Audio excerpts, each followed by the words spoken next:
आज वो कारोबार बायो इकोनॉमी का अरे ले देकर एक काम आता था मोदी जी आपको बोलने का, लेकिन अब लगता है वो भी करना भूल चुके हो।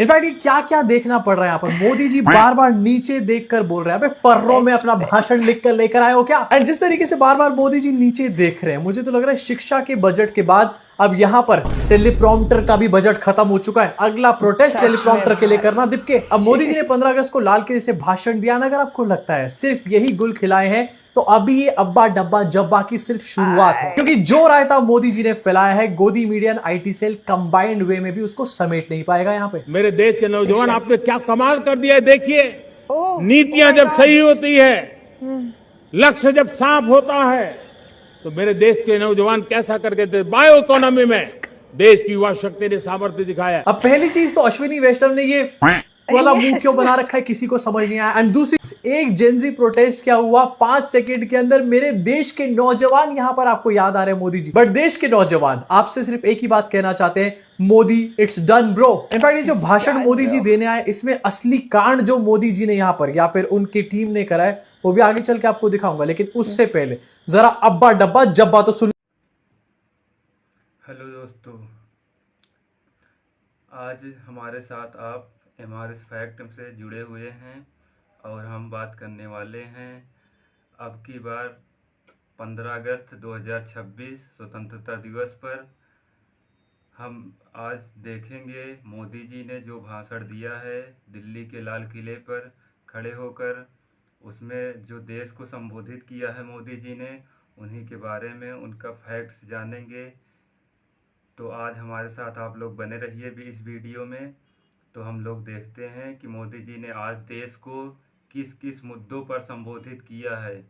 देश में मुद्दे कई हैं, जैसे राम मंदिर घोटाला, क्या उस पर आज कुछ बोलते हैं मोदी जी? या फिर देश में और कई मुद्दे हैं जैसे पेपर लीक, अभी मतलब प्रोटेस्ट कर रहे थे दिल्ली में, जो CJP वो पार्टी बनी है नई, उस पर देखिए कितने युवा साथी जुड़े थे, क्योंकि पेपर लीक आज एक बहुत बड़ा मुद्दा है देश का, जो देश के लिए बहुत खतरनाक साबित हो सकता है। तो आज हम उन्हीं के साथ बने रहिए हमारे साथ। आज हम देख रहे हैं कि मोदी जी ने किस किस मुद्दों पर देश को संबोधित किया है, तो हमारे साथ बने रहिए। 2009-10 का कालखंड था, सिर्फ 25 लाख इलेक्ट्रिक व्हीकल हमारे देश में बिके थे। 1.5 लाख इलेक्ट्रिक व्हीकल बिके थे। मोदी जी डिसाइड कर लो 25 लाख या 1.5 लाख, क्योंकि इन दोनों नंबर में 10 गुने से भी ज्यादा का डिफरेंस है। मोदी जी मेरी बात मानो, अपने फर्रों को यहां से उठा के यहां रख लो, उससे 2 चीजें होंगी। एक तो आपका अब्बा डब्बा जब्बा नहीं होगा, दूसरी चीज देश को आपकी शक्ल नहीं देखनी पड़ेगी 1.5 घंटे तक। आज वो कारोबार बायो इकोनॉमी का दोस्तों आपको कुछ उड़ता हुआ दिखा भी यहाँ पर स्क्रीन पे से? नहीं दिखा। अरे मोदी जी का कॉन्फिडेंस उड़ रहा है, आपको नजर नहीं आ रहा यहाँ पे। इनफैक्ट एक जेनजी प्रोटेस्ट के बाद मौसम यहाँ पर ऐसा बिगड़ा है कि अब मोदी जी को नेहरू जी याद आ रहे हैं यहाँ पर। जिस भारत का सपना नेताजी सुभाष चंद्र बोस ने देखा था, बाबा साहब आम्बेडकर ने देखा था, पंडित नेहरू ने देखा था। हालत इतनी ज्यादा बुरी कि पहले जो मोदी जी नेहरू जी को ब्लेम करते नहीं थकते थे, वो अब नेहरू जी के सपनों के बारे में बात कर रहे हैं। मोदी जी का कॉन्फिडेंस 5 दिन में इतना ज्यादा गिर जाएगा, इसकी किसी को भी उम्मीद नहीं थी यहाँ पे। एंड मोदी जी को खुद भी नहीं रही होगी। जहां पर ये अब्बा डब्बा जब्बा करा गया, उसके अलावा कुछ अनाउंसमेंट करी गई है, जैसे कि ये वाली। मोदी जी ने फ्री ऑनलाइन कोचिंग सेंटर का यहाँ पर अनाउंसमेंट करा है। मतलब क्या मोदी जी खान सर से कॉम्पिटिशन करना चाहते हैं? हमने युवाओं के लिए विभिन्न परीक्षाओं की फ्री ऑनलाइन कोचिंग हमने करने का निर्णय किया है।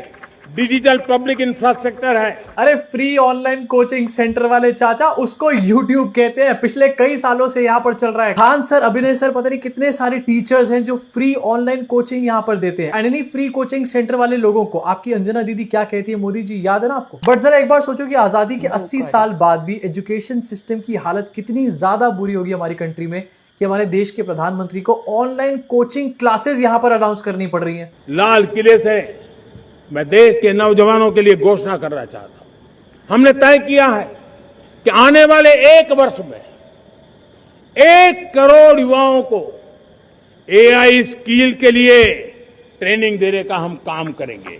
एक्चुअली मोदी जी की हिडन स्कीम यहाँ पर है कि आने वाले टाइम में वो अपने आईटी सेल के बुड्ढों को एआई क्लासेस देने वाले हैं, क्योंकि वही चीज है जो आईटी सेल के बुड्ढों को नहीं आती इस टाइम पर। बट अगेन सबसे बड़ा सवाल यहाँ पर ये होता है कि ये एआई क्लासेस कौन सी वाली होने वाली, कहीं ये एआई क्लासेस गलगोटिया वाले तो नहीं यहाँ पर लेने वाले। एंड क्लासेस को मोदी जी एक बार के लिए यहाँ पर छोड़ देते हैं, बच्चे पढ़ लेंगे, आप जरा जॉब्स देने की तैयारी करो। जॉब्स है नहीं, एआई और सिखाएंगे अब। लेकिन हथियारी नक्सल तो गए, लेकिन दिमागी नक्सल, ये दिमागी नक्सल मौके की तलाश में है। इतने साल अर्बन नक्सल का टर्म यूज किया, फाइनली जब अर्बन नक्सल का टर्म यहां पर चलना बंद हो चुका है तो दिमागी नक्सल निकाल करके लेकर आए। एंड मोदी जी आप यहां पर दिमागी नक्सल की बात कर रहे हैं, अभी मैं भी आगे चल के आपको एक दिमागी नक्सल दिखाऊंगा। एंड मोदी जी डेफिनेटली यहां पर अपोजिशन के लोगों को और सीजेपी जैसे लोगों को यहां पर दिमागी नक्सल बुला रहे हैं। लेकिन मोदी जी से पूछना चाहूंगा कि अगर ये लोग दिमागी नक्सल हैं तो मोदी जी आखिरकार आप इन लोगों की बात मान क्यों रहे हो? एक तरफ आप अपोजिशन और सीजेपी और प्रोटेस्टर्स की बातों को यहां पर मान रहे हो, दूसरी तरफ उनको दिमागी नक्सल कह रहे हो। तो जरा देश के लोगों को समझाओ कि देश का प्रधानमंत्री दिमागी नक्सलों के आगे झुका क्यों हुआ है। एंड एक तरफ जेनजी से कनेक्ट करने की कोशिश करी जा रही है, दूसरी तरफ उनको दिमागी नक्सल यहां पर बुलाया जा रहा है।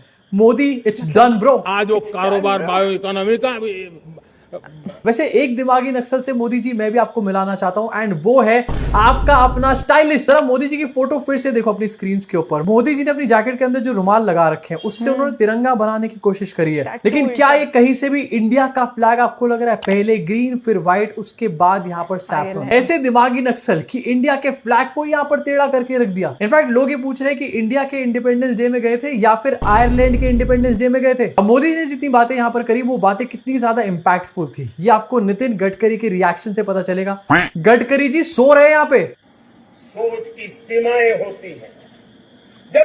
जब मोदी जी की अपनी टीम के लोग उनकी बातें सुनने में इंटरेस्टेड नहीं है तो देश के लोग क्यों सुनना चाहेंगे मोदी जी की बात? लेकिन मोदी जी का डिलूलू यहाँ पर खत्म नहीं होके दे रहा। अब एक तरफ जहां पर देश का प्रधानमंत्री ये उल्टी सीधी बातें करने पर तुला हुआ था, वहीं दूसरी तरफ अभिजीत दिपके स्कूलों का ऑडिट यहाँ पर कर रहा है।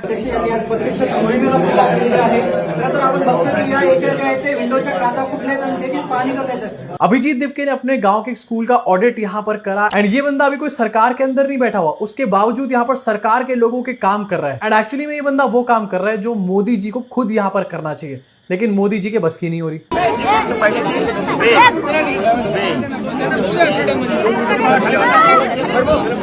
स्कूल का ऑडिट करा गया एंड क्या क्या कमियां हैं? No drinking water, no benches, dirty washrooms, broken windows, no water supply. ये है आजादी के 80 साल बाद हमारे देश के स्कूलों की हालत। लेकिन अभी अगर किसी मंत्री नेता का घर बनाना होगा ना, सारे ठेकेदार लाइन लगा के पहुंच जाएंगे। अब इंडिपेंडेंस डे पर मोदी जी ने और दिपके ने क्या किया ये तो आपने देखा, लेकिन इंडिपेंडेंस डे हो और कंगना रनौत की बात ना हो, ऐसा कैसे हो सकता है? Kangana it's done bro. और जो आजादी मिली है वो 2014 में मिली है। कंगना रनौत जो ये बात मानती ही नहीं कि हमारे को 1947 में आजादी मिली थी, वो भी इंडिपेंडेंट डे यहाँ पर मना रही थी। मोदी जी को ट्वीट करते हुए लिखा है यहाँ पर हैप्पी इंडिपेंडेंट डे। एक बंदा झंडे की इंसल्ट कर रहा है, दूसरा यहाँ पर इंडिपेंडेंस डे की इंसल्ट कर रहा है। इनसे बड़े एंटी नेशनल देखे आपने कभी? अब डेफिनेटली यहाँ पर कंगना रनौत से टाइपिंग मिस्टेक हुई, लेकिन अगर सेम तरीके की टाइपिंग मिस्टेक किसी और पार्टी किसी भी रैंडम बंदे से हो जाती तो अभी यही कंगना रनौत गला फाड़ फाड़ के चिल्ला रही होती। इसी के साथ आगे बढ़ना चाहता हूं। मोदी जी का कॉन्फिडेंस तो शेकन है, कंगना रनौत की लैंग्वेज देखकर लग रहा है उनका भी कॉन्फिडेंस पूरा खिसक लिया है। एंड ये सब चीजें सिर्फ ऐसे नहीं है, इसके पीछे का असली रीजन है कि हवा यहाँ पर बदलती हुई नजर आ रही है। एंड हवा बदलने का एक और सबसे बड़ा सबूत आपको दिखाना चाहता हूँ, बाबा रामदेव। बाबा जी ने मोदी सरकार के अगेंस्ट मोर्चा यहाँ पर खोलना शुरू कर दिया है। चारों तरफ देश में हंगामा है। छोटे छोटे स्कूल कॉलेजों से बच्चे निकल रहे हैं कि हमारे यहाँ टीचर नहीं है, हमारे यहाँ लाइट नहीं, हमारे यहाँ पानी नहीं, हमारे यहाँ शौचालय नहीं है, हमारे यहाँ टीचर है तो किताबें नहीं है, किताबें है तो टीचर नहीं, और टीचर है तो पढ़ाई में नकल हो जाती है, कहीं पेपर लीक हो जाता है, और पेपर पास भी कर लिया, 10वीं 12वीं का बोर्ड एग्जाम भी दे लिया, तो 10वीं 12वीं के जो एग्जाम के मार्क्स है वो कहीं जुड़ते ही नहीं है। ये बात तो जरूर है, देश में घपला भी बहुत है, ये घपले ठीक कर लो, मैं तो कोई ऐसा ना हो कि बाबा रामदेव को दोबारा आंदोलन करना पड़े। मोदी जी के भक्तों ने कभी सोचा भी नहीं हुआ कि उनके अपने श्री बाबा रामदेव यहाँ पर मोदी सरकार के अगेंस्ट आंदोलन की बात करेंगे। अब देखो हवा बदलने का एक बहुत बड़ा इंडिकेशन है कि बाबा रामदेव ने अपना स्टैंस यहाँ पर चेंज कर लिया है। अब यहाँ पर 3 इंडिकेशंस हो सकते हैं एंड 3 में से एक हमारे को दिख चुका है। 2 इंडिकेशन और क्या हो सकते हैं? एक इंडिकेशन तो हो सकता है कि हमारे देश की मीडिया के सुर बदलना, एंड वो चीज भी कहीं ना कहीं होती हुई यहाँ पर नजर आ रही है। एंड तीसरा इंडिकेशन यहाँ पर होगा अडानी और अंबानी का इंक्लिनेशन मोदी जी से हटना। अगर ये तीसरा वाला इंडिकेशन भी यहाँ पर देखने को मिल जाता है ना, तो यकीन मानो 2029 में चाह कर भी मोदी जी दोबारा अपनी सरकार बना नहीं पाएंगे। लेकिन दोस्तों बीजेपी के हिसाब से टेंशन की कोई बात नहीं यहाँ पर, क्योंकि जब इलेक्शन आएगा उससे पहले और कुछ नहीं तो यहाँ पर कैश ही बांटना शुरू कर देंगे। एंड वो चीज हो भी रही है। योगी गवर्नमेंट ने अनाउंस किया है कि वो इलेक्शन से पहले 50,000 रुपए यूपी की महिलाओं को देंगे। योगी जी काफी अच्छा लगा इसको जान के, लेकिन मैं ये पूछना चाहता हूं कि अगर मेरे टैक्स का पैसा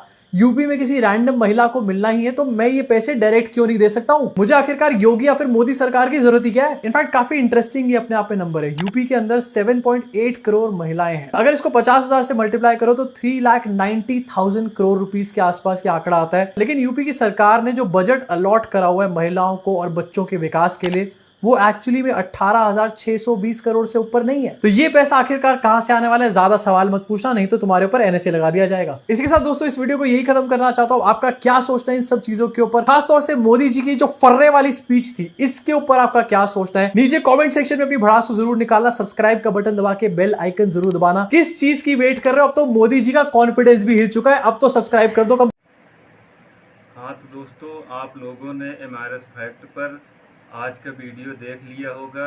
उसमें आपको खुद ही पता चल गया होगा कि मोदी जी ने देश को 15 अगस्त 2026 को किस किस मुद्दों पर संबोधित किए हैं। तो आपको खुद ही पता चल गया होगा, क्या नक्सलवाद पर संबोधित किए हैं या इन्होंने पेपर लीक पर कोई विचार ही नहीं किया। अब देख लीजिए, ये पार्टी को भारी पड़ सकता है, क्योंकि चुनाव आने वाला है। अगर देश का युवा साथ नहीं रहेगा तो बीजेपी को भी पार्टी बनाने में बहुत सारी दिक्कत आएगी, क्योंकि देश का युवा ही आगे की प्रेरणा है। चलिए ठीक है, फिर आप